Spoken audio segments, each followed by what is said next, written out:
The HOA tried to tow my car, while my baby was still inside. Yeah, you heard that right. My newborn daughter, strapped in her car seat, while their tow truck was already backing in to haul us away. For a split second, I couldn't even breathe. My heart was pounding in my ears, my fists shaking, and that smug little HOA president just stood there, arms crossed, watching it all like he was proud of himself. And that's when it hit me. This wasn't about parking. It wasn't about fines. It was about control, about power, about a man who thought he could bully me, humiliate me, and even put my family at risk, just because he wore the title of HOA president. But here's what he didn't see coming. By the end of this story, that same smug president would lose everything. And let me tell you, watching it all collapse around him, that was the sweetest revenge of my life. I still remember the day my world was turned upside down. It was a typical Wednesday morning, and I was getting my baby ready for daycare. My little one was playing in the backyard while I was loading up the car with groceries. That's when I saw them coming. A group of men in bright yellow vests, with HOA enforcement emblazoned on the back, were walking towards my house. I had no idea what they wanted, but their stern expressions told me it wasn't good. Let me take a step back. I live in a beautiful suburban neighborhood with my wife and our 2-year-old baby. We've been here for 3 years, and it's been a great community, or so I thought. Our HOA, or Homeowners Association, is supposed to maintain the property values and ensure everyone's safety. But, as I'll get into, their idea of safety and rules was a bit extreme. The HOA president, a man named Mr. Johnson, seemed nice enough at first. He'd often host community events and claim to be looking out for everyone's best interests. Little did I know, he had a hidden agenda. My wife and I had always been good neighbors, kept our lawn tidy, and attended HOA meetings when required.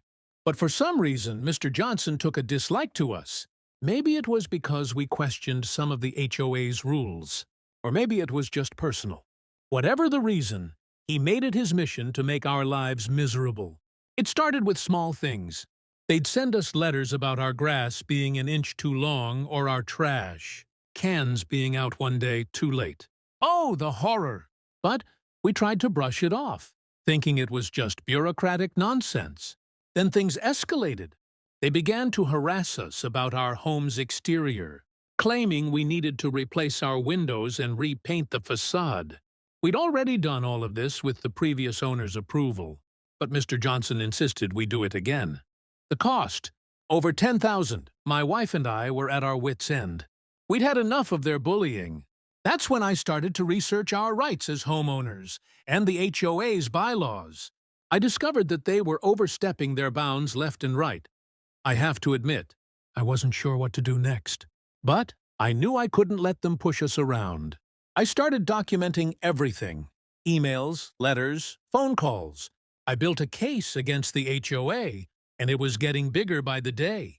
Meanwhile, Mr. Johnson and his board continued to harass us. They'd show up at our house unannounced, making demands and threatening fines. That's when I realized they were trying to intimidate us into submission. One evening, as I was putting my baby to bed, I received a call from a friend who lived in a nearby neighborhood.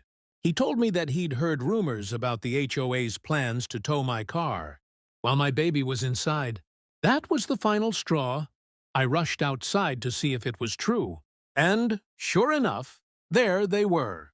2 tow truck drivers and Mr. Johnson, grinning like a snake oil salesman. My heart sank. My baby was still in the car, playing with toys. I sprinted towards them, yelling at the top of my lungs. "What are you doing?" "My baby is in the car." Mr. Johnson smirked. "Sorry, buddy. You're in violation of HOA bylaws. We have the right to tow your vehicle." That's when I saw my neighbor, Mrs. Thompson, walking towards us. She'd had enough of the HOA's antics, too. She started recording the whole scene on her phone. The tow truck drivers, realizing they were being recorded, hesitated. Mr. Johnson, sensing the situation was getting out of hand, ordered them to leave. My car was safe, but the HOA's reputation was about to take a nosedive. The video of the attempted tow went viral on social media. The HOA board members were flooded with calls demanding their resignation. The City Council took notice and launched an investigation into the HOA's practices. Mr. Johnson, the HOA president, was forced to step down. The HOA bylaws were rewritten to prevent such abuses of power. My family and I were finally able to live in peace. As I reflect on that day, I realize that sometimes it takes courage to stand up against injustice. I learned that even in the face of overwhelming power, one person can make a difference. To Mr. Johnson and the HOA board, I have one message. You should have left us alone.